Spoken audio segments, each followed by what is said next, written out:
Hello guys! இன்னைக்கு நம்ம என்ன பார்க்க போறோம்னா நம்ம ஃப்ரெண்டு காடை வளர்க்குறாப்புல மீட்டுக்காக. அவர்ட்ட ஒரு லாஸ்ட் பேர் ஒன்று இருந்துச்சு. அவர்ட்ட சொல்லியிருந்தேன்.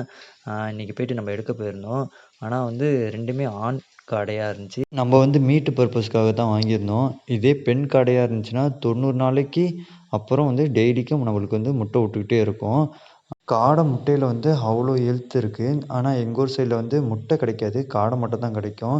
நீங்க யார் யாரெல்லாம் காடை சாப்பிட்ருக்கீங்கன்ட்டு கமெண்ட் பண்ணுங்க. ஃபைனலா காடையை கட் பண்ணி க்ளீன் பண்ணியாச்சு. க்ளீன் பண்ணதுக்கப்புறம் ரொம்ப நேரமா நம்மக்கிட்ட ஒரு பூனை சுற்றிக்கிட்டே இருக்குது. எப்படா இவன் நகருவான், எப்படா இதை தூக்குவோன்ட்டு நம்மளையே ஒருத்தவன் நோட்டீஸ் பண்ணிக்கிட்டே இருந்துகிட்ருக்கான்.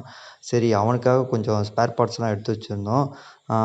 அவன் நம்மள குறுக்குறுன்ட்டே பார்த்துட்டு இருந்தான். அப்புறம் ஃபைனலாக நம்மக்கிட்ட வந்துட்டாப்புல. அவர் வேறு யாரும் இல்லை, ஒரு பூனைக்குட்டி தான் நம்மக்கிட்டேயே சுற்றிட்டு இருந்துச்சு. எப்படா இவன் நகருவான்ட்டே பார்த்துட்டு இருந்துச்சு. இந்த காட்டுறோம் பாருங்கள் அந்த பூனையை.